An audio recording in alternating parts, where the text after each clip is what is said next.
여호와께서 내 음성과 내 간구를 들으심으로 내가 그를 사랑하는도다. 그의 귀를 내게 기울이셨으므로 내가 평생에 기도하리로다.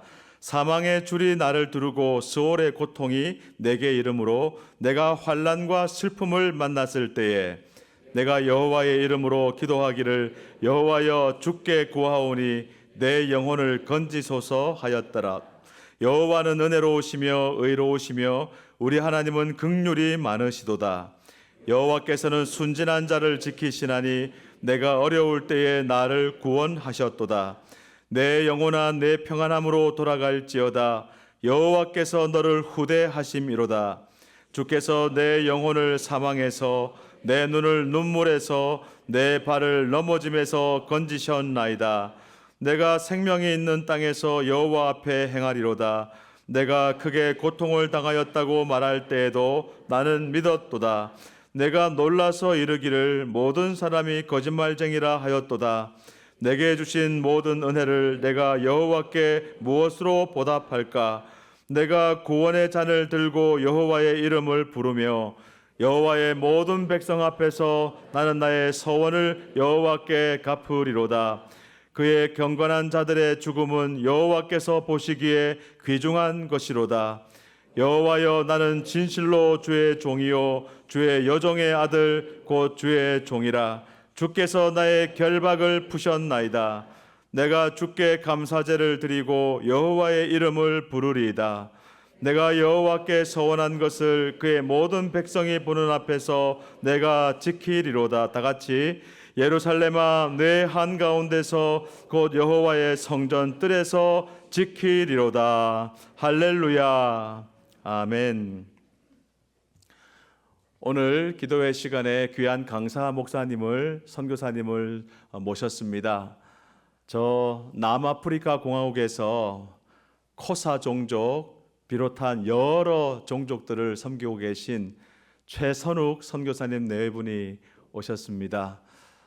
우리 선교사님은 오늘 말씀을 듣는 가운데 지금까지 현지 종족 4개 교회를 개척하여 섬기셨고 현지인 리더들에게 사역을 이양하고 지금은 은데벨레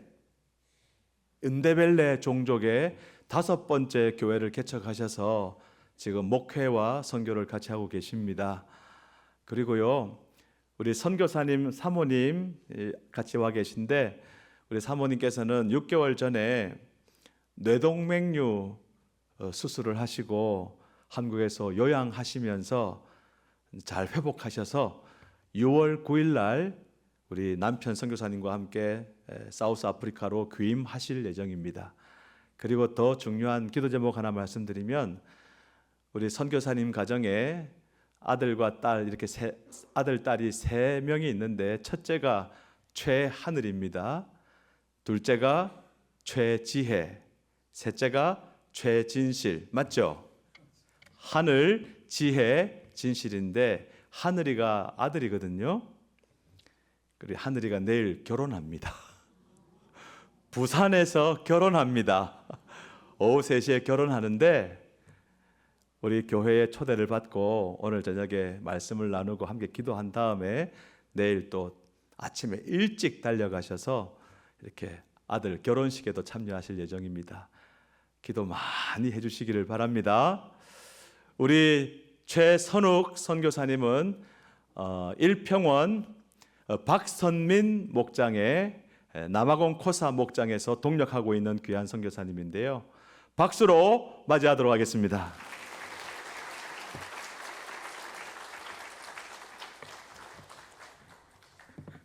네, 너무 감사합니다. 이렇게 아주 자세하게 소개해 주시고 또 환영해 주시고 환대해 주셔서 너무 감사합니다. 목사님 말씀하셨듯이 지난 한 6개월 정도 저희가 이제 헤어져 있었어요. 저희 아내하고 제가. 근데 참 놀랍게도 하나님은 또 은혜를 주셔가지고 그 사이에 또 교회를 섬기게 하셨고 또 저희도 한 가정으로 시작해서 목장 사역을 시작하게 해주셨어요. 이 모든 영광을 하나님께 돌립니다. 여러분, 저와 여러분은 사실 하나님 앞에 일평생 어떻게 보면은 이제 받기만 하고 살았던 사람입니다. 여러분 인정하십니까? 디모데전서 전서 말씀처럼 우리가 이 세상에 아무것도 가지고 온 것이 없음에 또한 아무것도 가지고 가지 못하리니. 그러니까 사람이 우리가 하나님 앞에 은혜를 받고 나면 많은 것들이 이제 깨달아지고 이제 섬기기 시작하고 또 하나님 앞에서 부족한 나를 이렇게 좀 주님 앞에 인정하면서 주님 어떻게 나 같은 사람이 하면서 하나님 앞에 이렇게 영광을 돌리기 시작합니다. 그걸 이제 우리가 다른 말로 신앙의 철이 들었다. 신앙의 철이 들어서 참 지나온 힘들고 어려운 세월들을 돌아보니 이것도 하나님이 하셨구나. 그래서 의사는 의사대로 환자들을 이렇게 방문하고 치료하고 병원에서 하면서도 하나님이 나 같은 사람을 의사로 세우셔서 또 병원을 이렇게 섬기게 하고 이런저런 환자들을 치료하게 하시는구나. 주님 감사합니다. 어떻게 나 같은 사람이 이제 이런 고백들을 하게 되는 거죠. 운동선수들은 운동선수대로 시합을 하면서 경기장에서도 뭐 슛하고 축구 선수들은 골을 넣어도 골 세리머니들을 하나님 앞에 영광 돌리는 모습으로 이렇게 하기도 하고, 건축자들도 교회 뭐 공사나 어떤 건축 현장에서도 벽돌 하나를 쌓아 올리면서도 주님 감사합니다 하고 그 현장 속에 있는 그 은혜들을 하나님 앞에 다시 올려드리는 그런 고백들이 있습니다. 그래서 저도 저희 아내와 함께 목자로서 목녀로서 선교 현장에서 이제 영혼들을 섬기는데, 아마 여러분들이 목장을 섬기면서 이 형산교회 안에서 여러분의 모든 삶과 사역 속에서 아마 다양한 모습으로 하나님 앞에 영광을 돌릴 거예요. 근데 사실 우리의 삶과 사역이 쉽지만은 않지 않나요? 이게 어렵지 않습니까? 그래서 정말 신앙의 정말 깊은 은혜의 단계, 정말 신앙에 철이 들지 않으면 그런 말을 할 수가 없어요. 선교사인 저도 선교 현장에 가서 당신들 내가 복음 들고 왔으니 이 복음을 믿으시오, 또는 가난한 사람들, 헐벗고 굶주리는 사람들 내가 저들을 먹여야지 입혀야지 하면서 또 그들에게 뭔가를 이렇게 주러 왔는데, 선교 현장에서도 주님의 은혜를 맛보고 이제 우리 선교사들도 또 한번 믿음이 자라고 신앙에 철이 들기 시작하면 저희도 이제 그런 고백을 합니다. 주님, 제가 이들에게 주러 왔는데, 정말 주러 왔는데 지금 돌아보니 내가 너무너무 많이 받았습니다. 내가 이들의 눈물을 닦아주러 왔는데, 그들을 씻어주러 왔는데 내가 오히려 씻김을 받고 주님이 내 눈물을 씻겨주셨습니다. 내가 이들을 고쳐주러 왔는데 내가 오히려 그 현장에서 주님 앞에 고침받고 회복되어서 지금 이렇게 섬기고 있습니다. 내가 저들에게 복음을 전하러 왔는데 이미 그들 속에 역사하시는 그 예수님의 모습을 내가 지금 보고 있습니다. 그러니까 아마 여러분들이 이제 여기 아마 많은 목자, 목녀분들 또 이 목장을 섬기는 많은 분들이 계시는데, 아마 여러분의 삶과 사역의 현장에도 주님이 은혜 주시기 시작하면 이거 때려치워야지, 이거 정말 더 할 수 있겠나, 이거 정말 내가 계속할 수 있겠나 싶어도 주님이 또 은혜 주시고 또 은혜 주시면 여러분도 하나님 앞에 또 다른 은혜 위에 은혜를 받은 그런 고백들을 하게 될 줄로 믿습니다. 아마 오늘 저녁에 주님 앞에 그런 고백들을 함께 나누면 좋겠는데, 우리가 입고 있는 옷, 오늘 저녁에도 우리 담임 목사님과 저희 우리 목자 목녀님과 함께 너무 맛있는 음식을 또 함께 먹었는데요. 음식, 또 내가 사는 집, 내가 몰고 다니는 자동차, 내 건강과 생명까지도 사실 주님 이것은 내 것이 아닙니다, 다 주님의 것입니다 라고 우리가 고백하죠. 내 자녀, 내가 낳았고 내가 키우는 것 같지만 내 것이 아닙니다 라고 고백하게 되어집니다. 내 남편, 내 아내, 내가 너무 만만해서 함부로 대하는 이런 자들이지만 내 목자, 내 목녀, 내 목원 식구들, 이들이 내 마음대로 컨트롤할 수 있는 사람들 같지만 다 내 것이 아니라 바로 하나님께서 나에게 보내주신 분, 나는 그저 받았습니다 라고 고백할 수 밖에 없는 것입니다. 그래서 오늘 사실 이 시편 116편의 이 다윗의 고백들은 정말 죽음의 위기, 그 고통의 위기, 그 고난의 위기 속에서 그가 하나님의 은혜, 내가 하나님으로부터 받은 그 은혜를 잊지 않고 고백해 나가며 결국 이제 후반부로 갈수록 하나님께 영광을 돌리고 또 찬송을 올려드리는 그런 모습이거든요. 여러분들은 어떠세요? 다윗이 하나님의 은혜를 잊지 않았던 그 이유, 첫 번째는 그가 과거의 모습을 잊지 않았기 때문입니다.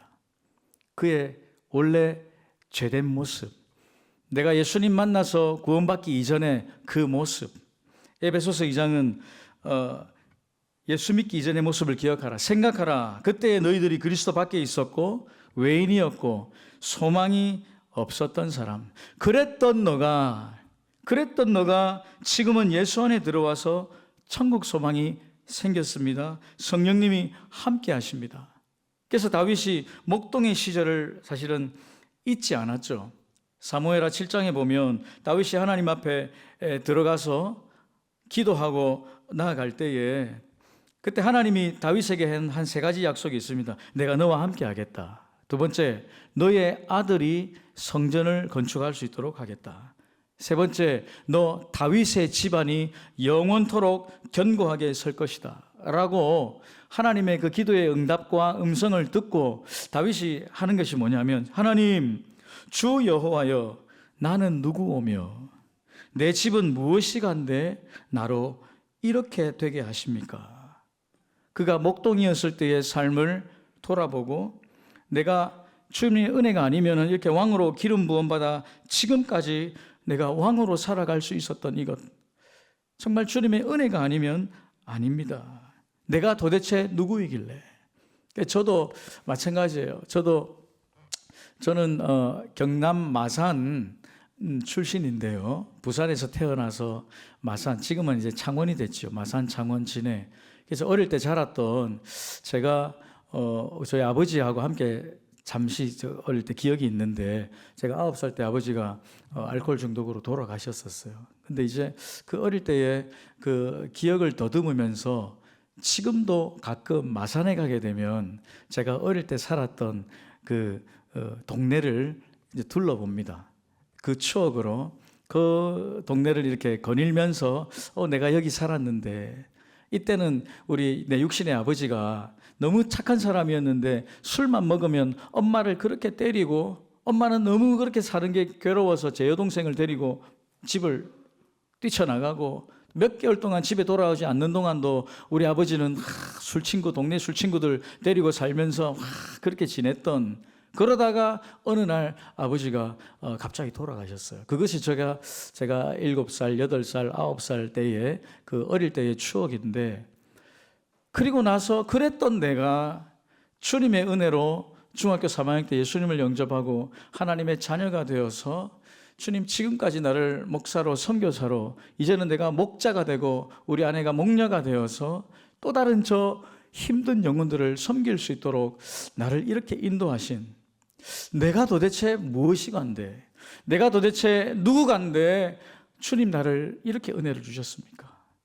그래서 가끔 이제 마산에 가가지고 제가 어릴 때 거닐었던 그 동네를 이제 거닐면서 과거의 나의 모습을 되새기고 지금 나에게 주신 주님의 은혜를 또 묵상하면서 하나님 앞에 나아가는 것입니다. 은혜가 무엇입니까, 여러분?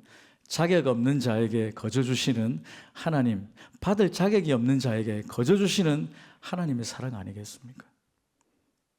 여러분이 지금 누리고 있는 삶, 여러분이 지금 함께 섬기고 있는 공동체, 이 모든 것 하나님께서 주신 은혜인 줄로 여러분 믿으시길 바랍니다. 그래서 이 은혜 받은 성도, 내가 은혜 받았다고 고백하는 사람들, 그들은 사실 고민하지 않습니다. 주일이 되었습니다. 또 이제 금요일 날 목장이 되었습니다. 또 내가 밥 해야 되는데, 또 내가 이거 해야 되는데, 또 내가 이것저것 때문에 스트레스 받아가면서 이걸 해야 돼 말아야 돼 라고 갈등할 수 있지만, 그것 가운데 포기하지 않고 주님 내게 주신 은혜가 얼만데, 주님 내게 주신 은혜가 얼마나 큰데 나 같은 자를 사용하시는데, 내가 고민하지 않고 다시 일어나서 준비를 하는 거죠. 교회 갈까 말까 고민하지 않습니다. 주님 나를 위해서 내어주신 그 은혜, 주님의 그 십자가의 사랑 단호하게 결단하여서 갈등하지 않고 주님께 나아가는 것입니다. 찬송하고 기도하는 자리 나가는 것 갈등하지 않습니다. 삶 공부를 이제 시작을 하고 또 목장 안에서 내가 이것저것 해야 될 때에 주님 앞에 은혜 받아서 신앙의 철이 들고 내가 조금이나마 오늘 설교 제목대로 내가 조금이나마 내가 어떻게 하면 내가 받은 은혜를 하나님 앞에 갚아갈까 하는 분들은 갈등하지 않고 내가 결단하여서 내가 주님 섬기는 것이 나의 체질이 되어가는 줄로 믿습니다. 질병도 사실 마찬가지입니다. 여러분 오늘 말씀들 중에 여러분 한번 3절 한번 보시겠어요? 3절 말씀 보시면 사망의 줄이 나를 두르고 수월의 고통이 내게 이름으로 내가 환난과 슬픔을 만났을 때에 인생이 이렇습니다. 사망의 줄입니다. 수월의 고통, 지옥의 고통입니다. 내가 환난과 슬픔을 만났을 때에 나의 삶과 사회 가운데 이러한 것들이 일어날 수밖에 없는 거죠. 질병도 마찬가지입니다. 성도가 병이 드는 것, 여러분 하나님의 능력이 부족해서가 아닙니다. 하나님의 사랑이 부족해서도 아닙니다. 내가 병이 들었을 때 내가 이 목장 사역을 하면서 목장을 섬기면서 교회를 섬기면서 내가 질병이 들 수도 있지 않습니까? 그러나 그것은 하나님의 능력이 부족해서도 사랑이 부족해서도 아니라 주님이 지금 이 기간을 통해서 나에게 주시고자 하시는 특별한 은혜가 있는 줄 믿습니다. 이것은 사실 건강한 사람은 죽었다 깨어나도 모릅니다. 그 병든 그 시기에 그 때에만 주실 수 있는 주님의 은혜, 병이 치유되는 것도 하나님의 은혜이지만 멀쩡한 사람이 병이 드는 것도 하나님의 능력인 것입니다. 사업이 잘 번성하고 되는 것도 주님의 은혜이지만 이것이 멀쩡한 사업이 실패하는 것도 하나님의 은혜인 것처럼 내가 고난 당할 때에 내가 이 환난 가운데에 지옥의 고통 가운데 있을 그때에 사실 기도가 더 간절해지는 것입니다. 여러분은 언제 최근에 간절한 기도를 하나님 앞에 드려보신 적이 있으신지요? 여러분 4절 보십시오. 내가 여호와의 이름으로 기도하기를. 그래서 기도하게 되지요. 4절 같이 한번 읽어볼까요? 시작. 내가 여호와의 이름으로 기도하기를 여호와여 주께 구하오니 내 영혼을 건지소서 하였도다. 아멘. 내가 기도하기 시작하는 그 타이밍이 언제냐니까 이제 지옥의 고통 같은 이 고통스러운 일들이 일어나니까 이제 내가 엎드려서 기도하기 시작하는 거죠.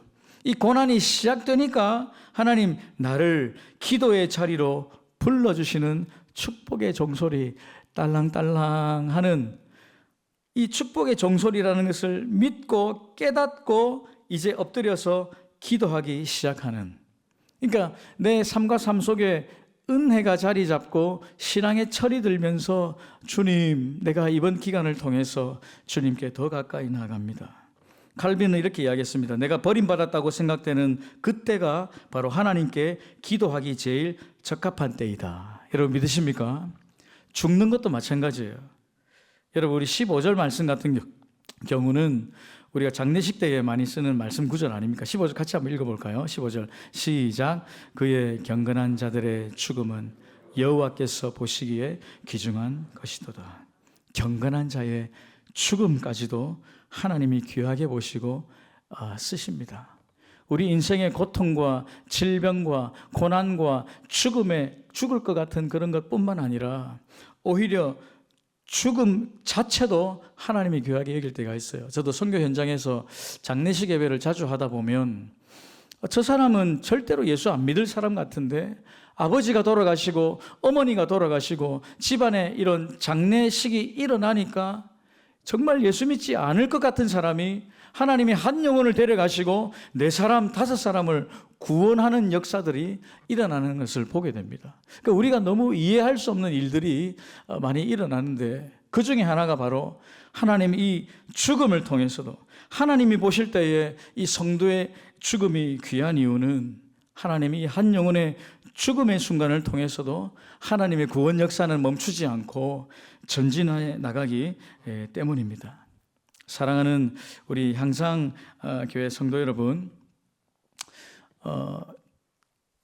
제가 아까 목사님 잠시 이렇게 소개하셨는데 저희 아들이 참 이제 2000년생이고 이제 26, 7살이 되는데 일찍 결혼하게 됐어요. 근데 저도 돌아보니 저도 24살에 장가를 간 것입니다. 그래서 제가 이제 올해 50살이 되었는데 아들이 26이 되면서 이 아이도 빨리 이렇게, 왜냐하면 우리 선교사 자녀들이 되게 좀 외로움도 많이 타고 하이스쿨 졸업하고 한국에 와서 한 4년 정도 기숙사 생활만 하고 살다 보니 또 늘 그리움이 있고 가족들이 멀리 떨어져 있고 아마 사랑이 그립고 사랑받기가 받고 싶은 마음들이 아마도 있었나 봐요.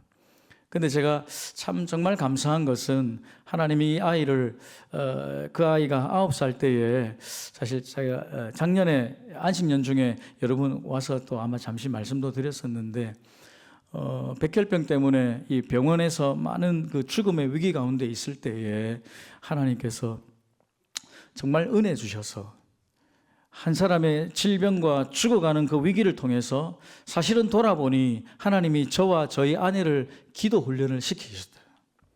더 기도하게 하시고, 왜냐하면 선교지 가면 선교지 가서 겪어야 될 여러 가지 상상도 못하는 일들이 지금 돌아보니 많이 있었어요. 지난 한 16년 동안 선교 현장에 있었는데 그 전에 아이의 죽음을 두고 기도하기 시작하고 그 고난 속에서 내가 엎드려서 기도하기 시작하는데 하나님 결국 아이도 살려주셨지만 돌아보니 하나님 저와 저희 아내를 얼마나 기도의 이 터널을 통해서 훈련시키시고 연단시키셨는지, 그리고 아이가 치료되고 나서 선교지를 갔는데 2011년도에 파송을 받고, 그리고 나서 어떤 선교 현장의 그 어려움도 저와 아내가 이제 목자 목녀가 되어서 감당을 하는데 다 감당이 되더라고요. 그래서 많은 사람들은 아이고 어떻게 그렇게 하셨어요? 근데 저희에게는 너무 가난한 마음이 있어가지고 선교사로 갈 수 있나, 우리가 아이가 지금 이렇게 아파서 죽어가는데 우리가 어떻게 선교지를 가나 하면서 그것까지도 내려놓고 있었던 상황이었기 때문에 하나님이 아이를 회복시키면서 사실 저와 아내의 이 믿음도 다시 한번 세워주셨어요. 그래서 사실 늘 강도의 위협과 이 현지 사역자들 가운데 그 음식과 위생과 그 여러 상황 가운데 참 지금 돌아보면 어떻게 그렇게 살았나 싶을 정도로 너무 그런데 하나님이 그 마음을 준비되게 하셨던 거죠. 그 고난의 시간과 그 죽음의 지옥의 고통까지 있는 그 상황을 통해서. 제가 왜 이 말씀을 드리냐면 오늘 이 자리에 계시는 모든 목자와 목녀 여러분, 교회를 섬기는 모든 우리 일꾼 여러분, 하나님이 어떤 일 때문에 나를 기도하게 하신다면 당연히 그 기도는 응답받게 되어 있는 줄로 믿습니다. 그러나 그 응답 자체가 목적이 아니라 하나님 그 기도를 통해서 목녀 되시는 당신, 목자 되시는 당신, 교회를 섬기는 당신을 훈련시키고 더 단단하게 하시고 앞으로 더 크게 사용하시고자 하시는 하나님의 계획이 있다는 사실을 여러분 믿으시길 바랍니다. 그래서 이 터널을 지나는 동안에 사실은 쉽지 않지만 조금만 지나면, 저희 아들이 그렇게 치료되고 나서 이제 결혼을 한다 하니까 여러분도 놀라지만 저도 너무 많이 놀라요. 하나님이 이 아이를 살려주셨고 이제는 기도하게 하시고, 왜냐하면 하나님 제 기도를 들으셨다는 그 기도 응답을 저는 또 오늘 간증을 하는 것입니다. 하나님, 이 아이 살려주세요. 이 아이 아무것도 안 해도 되니까 지금은 데려가지 마시고 살려주세요. 그리고 뭐 100세까지 안 살아도 되니까 하나님 짧은 인생을 살더라도 이 아이 지금 초등학교 공부하고 있는데 초등학교 좀 졸업하게 해주세요. 중고등학교도 졸업하고 또 이 연애도 해보고 아빠도 되어보고 이 짧은 인생을 짧게나마 하나님 제발 한번 사용하시고 데려가셔도 되니까 이 아이를 살려주세요. 그러니까 그런 간절한 기도 가운데 저와 집사람의 그 믿음도 하나님 세워주시고 이제 이 아이가 가정을 이룬다고 하니까 제가 얼마나 감사하겠어요. 너무나 기도 응답이 하나님 앞에 또 이제 영광을 올려드리는 것입니다. 여러분 조금만 더 참으세요. 조금만 더 지나면 여러분들이 기도하고 있는 모든 기도 제목, 여러분 목원들을 통해서 아니면 또 다른 VIP들을 통해서 1년 뒤, 2년 뒤, 3년 뒤 지금은 우리가 알지 못하는 놀라운 일들을 하나님은 다 계획하시고 여러분을 먼저 성숙시키시고 더욱더 사용하여 주실 줄로 믿습니다. 하나님은 다 알고 계셔요. 여러분 10절 한번 보시겠습니까? 10절. 이 10절의 고백이 저와 여러분의 이 짧은 인생 가운데 있어야 되는 고백이 됩니다. 같이 한번 읽겠습니다. 시작. 내가 크게 고통을 당하였다고 말할 때에도 나는 믿었도다. 이게 중요합니다. 나는 믿었도다. 어느 순간에요? 내가 크게 고통을 당하고 있다고 말하는 이때에도 나는 믿었도다. 여러분의 믿음이 지금 일이 잘 될 때 하나님 할렐루야 믿습니다. 잘 되게 할 줄로 믿었습니다. 주님 그러실 줄 알았습니다. 감사합니다. 뿐만 아니라 내가 크게 고통을 당하였다고 말할 때에도 지금 내가 고통 중에 있지만 여러분의 믿음을 주님이 보십니다. 그 믿음의 것은 결국 고백으로 보시는데 그 5절의 고백이 여러분 있으셔야 돼요. 5절 말씀 읽어볼까요? 5절 시작. 여호와는 은혜로우시며 의로우시며 우리 하나님은 긍휼이 많으시도다. 그리고 6절입니다. 시작. 여호와께서는 순진한 자를 지키시나니 내가 어려울 때에 나를 구원하셨도다. 주님은 그래도 은혜로우신 분입니다. 주님은 여전히 의로우신 분입니다. 주님은 긍휼이 많으신 분입니다. 주님은 내가 어려울 때에 6절 말씀 나를 구원하신 분입니다. 아마 여러분 모든 목자 목녀들을 세워놓고 지난 목장 사역 가운데 일이 있었던 것을 나누라 하면 아마 여러분의 고백들이 이런 고백들이 아마 흘러넘치실 거예요. 하나님께서 이 모든 과정들을 통해서 결국 나의 믿음을 보시고 내 믿음을 약해져 있으면 강하게 하시고 더 단단하게 하여 주실 거예요. 그래서 저도 사실은 지난 6개월 동안 저는 남아공에 살고 저희 아내는 부산에서 살면서 제가 혼자 사니까 얼마나 좀 외롭겠습니까? 얼마나 불쌍하겠습니까? 그런데 하나님께서 그 타이밍에 일들을 이루셔가지고 다시 목장을 개척하게 하셨어요. 한 교회에서는 한 1시간 반 정도 떨어진 마을인데 처음에 가가호호 방문을 합니다. 다 아무도 모르는 마을이니까 똑똑똑똑 하면서 이제 저는 누구입니다.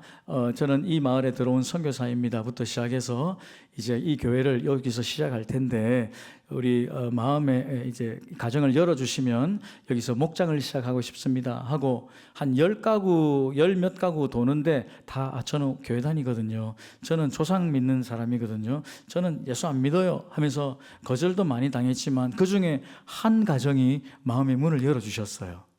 그 한 가정은 그 가장이 되는 남자가 찰스라는 형제인데 찰스의 어떻게 보면은 그 고모 같은 사람이 할머니로 계시는 집이에요.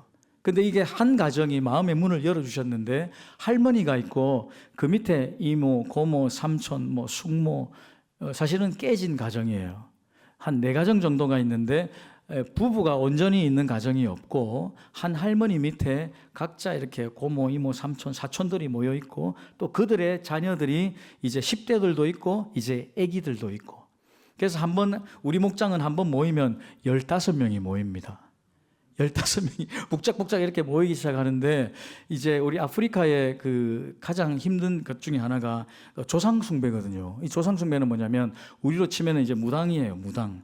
늘 쌍고마라고 부르는 무당들이 마을마다 있는데 제가 이제 한 목장이 열리고 나서 기도를 하는데 하나님 이 마을에 무당들이 저렇게 보이는데 한 무당이라도 좀 예수님 믿고 구원받는 무당 한 사람 나오게 해주세요 하고 기도했어요.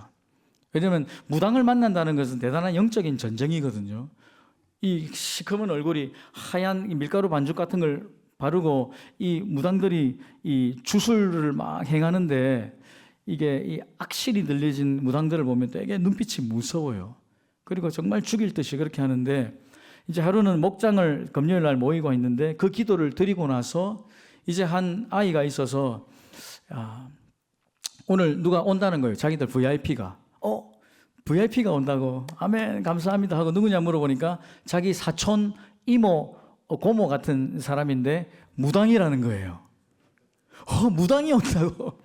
쌍고마 무당이 온다고 하면서 제가 긴장한 거죠. 이제 목장 시작한 지 몇 주가 안 됐는데 무당이 온다고 하니까 야 하고 이제 몇 명이 이제 목장 모임을 시작을 하는데 저쪽에 앉아 있는 저 아주머니가 무당이에요. 이름은 벨레미나, 나이는 35살. 벨레미나라고 하는 저 싱글 여성도 자매인데 되게 이제 좀 착해 보이는 거예요. 근데 이제 저는 이제 목사고 이제 영적인 어떤 그 전쟁에 대해서 막 이렇게 신경을 쓰다 보니까 제가 속으로 In the name of Jesus, 예수 이름으로 악한 영아 떠나라 하면서 막 저는 혼자서 그 무당은 표시하지 않고 이렇게 막 영적 전쟁에 기도하고 있는 거예요.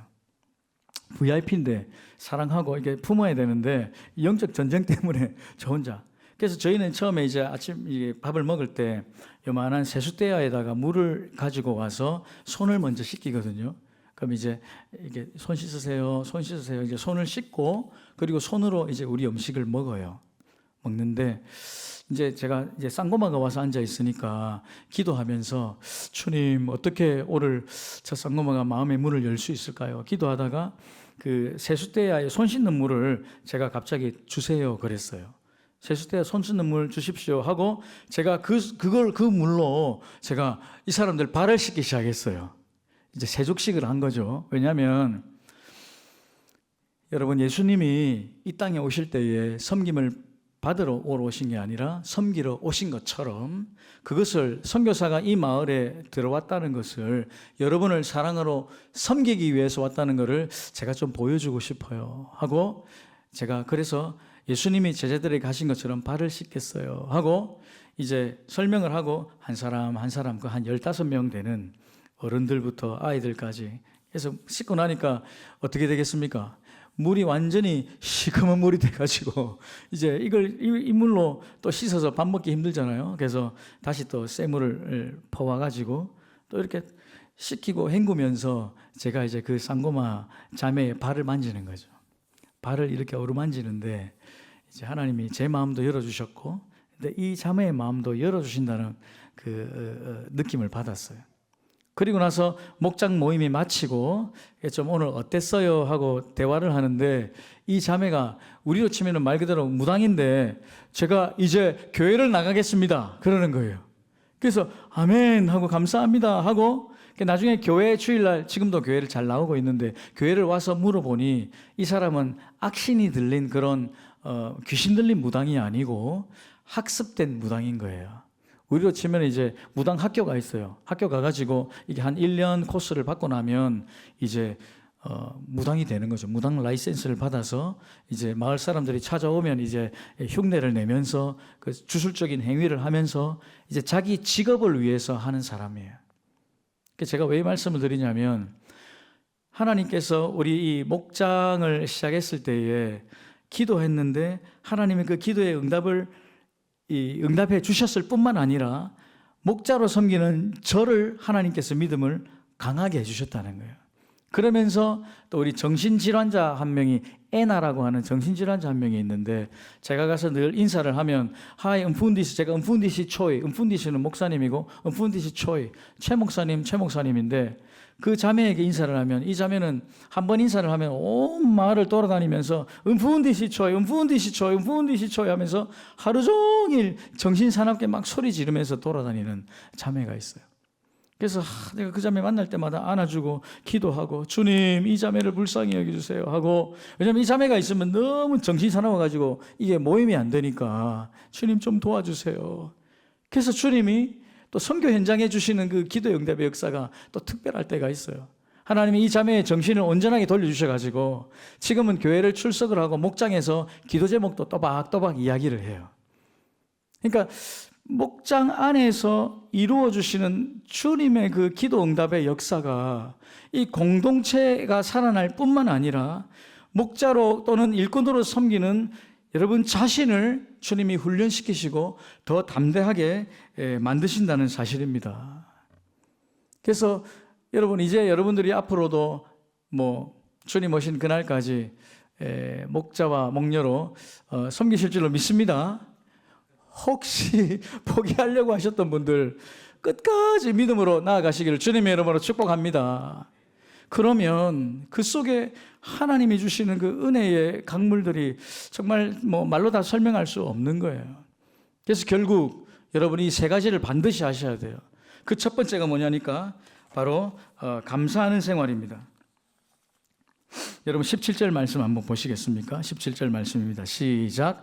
내가 주께 감사제를 드리고 여호와의 이름을 부르리이다. 아멘.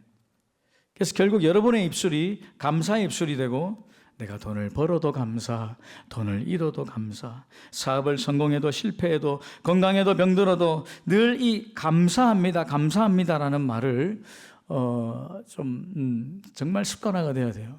감사 일기를 쓰실 수도 있고 어떤 감사 카드나 편지를 쓰실 수도 있겠죠.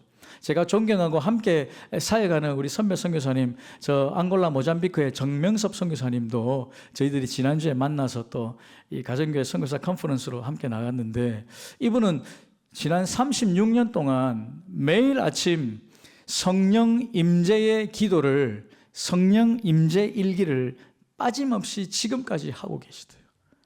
그래서 그분은 오늘 만나도 어제 만나도 사도행전에서 그냥 툭 튀어나온 사람처럼 얼마나 뜨겁고 정말 그 은혜가 있는 줄 모릅니다.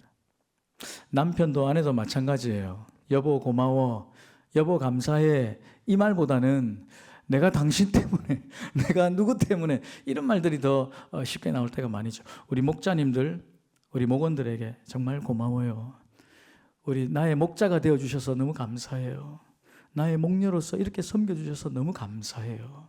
이런 감사의 고백들, 나 같은 사람 만난 거 고마운지 알아, 이것이 아니라 정말 나를 만나줘서 고마워, 내 아들이 되어줘서 고마워, 내 엄마, 내 아빠가 되어줘서 고마워요. 이 목장 식구들 안에서 이 감사의 고백이 서로 흘러나오기 시작하면 그 목장은 반드시 성장하고 은혜 받게 되어 있는 것입니다. 두 번째는 여러분 찬송하는 생활입니다. 찬송, 여러분 오늘 마지막 절이죠. 할렐루야 하는 마지막 절 읽어보겠습니다. 시작. 예루살렘아 내 한가운데서 곧 여호와의 성전들에서 지키리로다. 할렐루야. 아멘. 이 찬송하는 생활, 그것이 바로 여러분들이 은혜 받은 증거인 것입니다.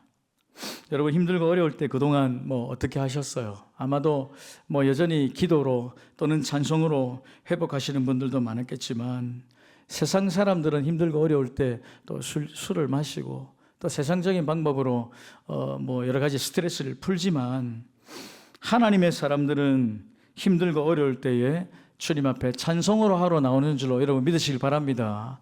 그래서 찬송을 여러분 회복하시기 바랍니다. 첫 번째 감사 생활의 회복이고, 두 번째는 찬송 생활의 회복이에요. 세 번째가 바로 오늘 설교 제목으로 여러분에게 제시하는 은혜를 갚고자 하는 심정으로 사는 것입니다. 12절 말씀입니다. 마지막으로 함께 읽고 마무리하겠습니다. 12절 시작. 내게 주신 모든 은혜를 내가 여호와께 무엇으로 보답할까? 한 번 더요. 시작. 내게 주신 모든 은혜를 내가 여호와께 무엇으로 보답할까? 아멘.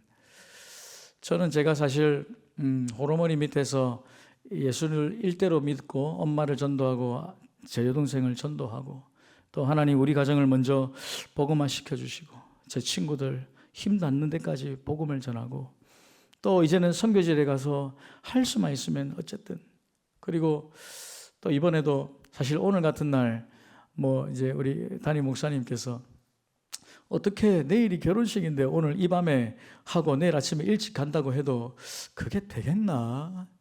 그게 혼주로서 할 수 있는 일인가? 저는 제 마음에 늘 내가 섬길 수 있는 기회만 있으면 주님 앞에 내가 받은 은혜를 내가 어떻게 하면 보답할까? 주님, 내가 이 귀한 교회, 이렇게 귀한 목사님, 이렇게 귀한 목자 목녀님들, 이 아름다운 이 밤의 기도의 공동체의 이 시간에 정말 주님의 은혜가 있는 이 시간, 저는 분명히 믿는 게 한 가지가 있습니다. 영원한 가치를 위해서 사는 사람에게는 하나님은 영원한 상급을 주시는 줄로 믿습니다. 저는 오늘 이 밤에 우리의 찬양의 고백과 기도의 고백과 이 결심과 헌신의 이 모든 순간들이 하나님 앞에 영원토록 지속되는 상급이 되는 줄로 믿습니다. 저는 이 순간을 놓치고 싶지 않은 거예요. 저 혼자 어디 가서 뭐 하고 저희 집사람하고 뭐 맛있는 거 먹을 수 있고 아름다운 곳에 가서 시간을 보낼 수 있지만 그것보다 이 밤에 우리가 여러분 기도할 제목들, 이 밤에 우리가 함께 마음을 모아서 찬양하면 이것은 하나님 나라의 영원한 모습으로 남을 거예요. 이건 영원한 가치가 있는 순간입니다. 그래서 사실은 제가 목사님 저 하고 싶어요. 목사님 지금 그 강사들을 찾고 계신데 저 시켜주세요. 저 하고 싶어요. 예수님 십자가 달리실 때에 한편에 달렸던 강도가 내가 오늘 너와 함께 낙원에 있으리라 하셨잖아요. 여러분 그 순간이 얼마나 행복한 순간이겠습니까? 그러나 반면에 얼마나 답답한 순간인 줄 아세요? 이렇게 좋은 예수님을 내가 진작 만났더라면 지금 내가 십자가에 달려있는 상태에서 주님의 저 선포로 내가 은혜 받고 구원을 받았지만 나의 이 하루만 더 살 수만 있다면 내가 은혜를 갚아가면서 살 텐데 내가 저 주님을 위해서 내가 할 수 있는 게 있다면 한 시간을 살아도 하루를 살아도 1년을 살아도 내가 어떤 형태로든지 받은 은혜를 갚아가면서 살고 싶은데 그 십자가에 달려서 은혜의 선포를 듣고 구원은 받았지만 그 마음 가운데 얼마나 답답한 심정이 있을까요? 그 포도원 품꾼의 비유를 보면 그 오후 5시에 문 닫기 전에 그 뒤에서 서성거리는 그 일꾼을 주님이 또 불러주시잖아요, 주인이. 그러면 늦게 들어온 그 뒤늦게 오후 5시에 들어온 정말 늦게 들어온 이 사람을 위해서 동일한 하루의 품삯을 주셨던 그 은혜인 것처럼 내가 아무리 늦게 부름을 받았고 아무리 내가 부름을 받아서 어떻게 내가 은혜를 갚아갈지 모르지만 여러분 오늘 이 밤에 여러분 결심하시기 바랍니다. 내가 어떤 형태로든지 주님 나를 위해서 십자가 죽으셨는데 나는 주님 위해서 무엇을 갚아갈까? 주님 나를 이렇게 목자로 불러주시고 목녀로 불러주시고 이 아름다운 교회에서 이렇게 아름답게 신앙생활을 할 수 있도록 나를 불러주신 것 너무너무 감사한데 주님 제가 어떻게 또 주님 이 은혜를 갚아가면서 살까요? 여전히 밥하는 것이 불편하고 짜증이 나고 또 불편하고 힘들고 이걸 또 해야 되나 당장 때려치우고 싶고 포기하고 싶었던 그 순간들이 있었지만 그러나 주님이 나에게 주신 그 은혜를 생각해 보면 내가 1000만분의 1 아니 1억분의 1 내가 어떤 형태로든 어떻게 갚을 수가 있을까? 갚을 수가 없지요. 여러분 미안합니다. 갚을 수가 없어요. 없지만 받은 은혜를 내가 이 짧은 인생 가운데 어떻게 좀 내가 갚고자 살아가는 그 심정으로 살아가는 내가 받은 이 은혜를 무엇으로 보답할고 주님 오늘 이 밤에 먼저 기도하게 하시고 회복하게 하시고 우리 목장의 1년 뒤, 2년 뒤에 아름다운 모습을 기대하고 또 바라보면서 믿음으로 여러분 선포하시길 바랍니다. 여보 힘내세요. 여보 우리 조금 더 힘냅시다.